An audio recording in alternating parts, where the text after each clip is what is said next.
All right, Master Williams here again and Mr. Filippo. So in this video, we're going to take a look at Masters 2, and we're actually going to start looking at that blue stripe 4, and this is going to be the submissions from side control, right? So in our prior classes, we've learned how to hold it and how to escape the position, and now we want to talk about how to be able to do some submissions from that top position and be able to take an opponent out, right? So let's go ahead and have you lay down here. So this is my side control position here, right?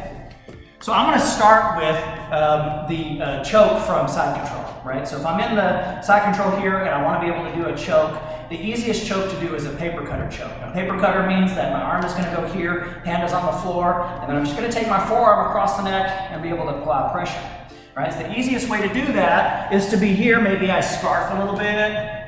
If my hand's under the head, I can grab this collar right here and I'm just kind of hanging out. And then whenever he's trying to do his escape, I'm going to open my arm up and go around the head, and then I can come back across the throat and finish that choke.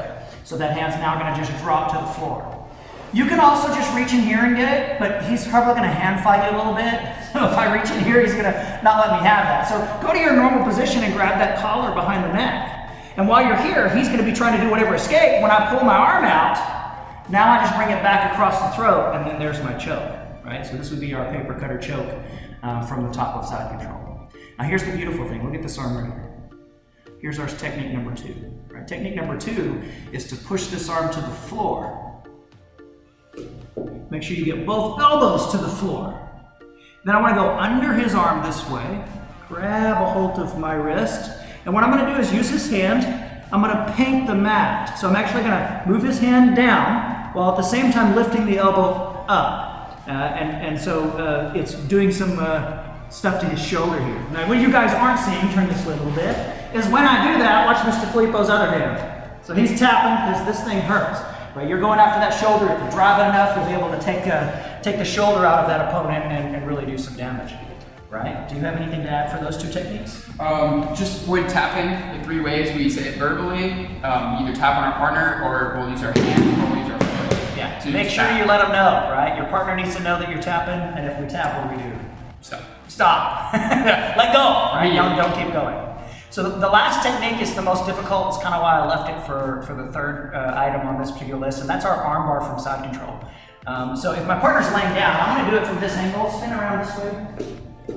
Keep that way. Yep, and scoot back a little bit. Okay, good. So why do I want to do it from here is because I want you to see how you're going to be able to get this position. So what's happening here is my partner's arm is bent like so, and I'm taking my hand from the top and going into his armpit area there. So I'm kind of going in this little hole and then cupping the shoulder and pulling it towards him, okay? What I want to do is back up a little bit and put my knee up across the stomach here. So I'm almost sitting back. So if you look without a partner, I'm kind of sitting like this, right? I would be somewhat posture 3.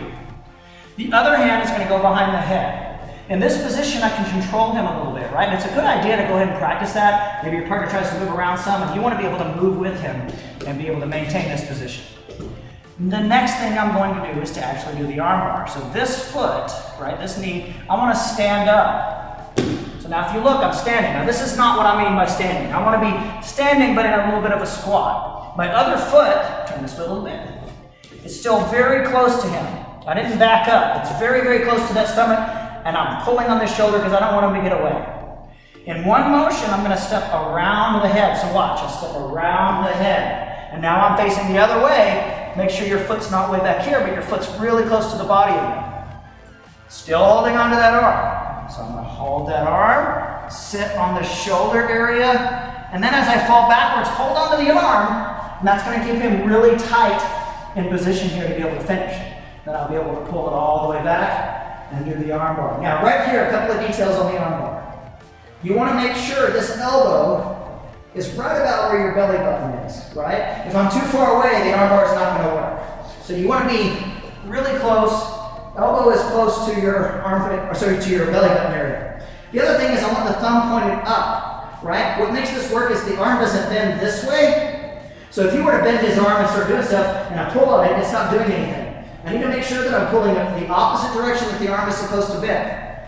Also, squeeze the knees together super tight so he can't escape, and then you can be able to do it. Now, a good practice is to get to this position. You can actually sit up if you want to. I'm not going to worry about his arm at all. He's going to try to escape. So if you squeeze your knees together and control this position, right? Very good. You should be able to hold it for 5 to 10 seconds, which is all you really need to finish your armbar. And then I'll be able to pull that armbar back and get the technique. So let's take a look at it one more time. We'll do it from a different angle for you guys, right? So feet towards them this time. Yeah.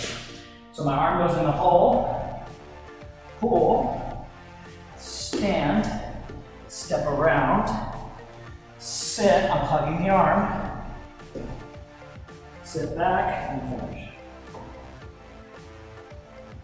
So that is our arm bar from side control. So again, the requirements for that blue stripe in our Masters 2 is the paper cutter choke, figure 4 arm lock, and this spinning arm bar technique. Anything to add, sir? Awesome.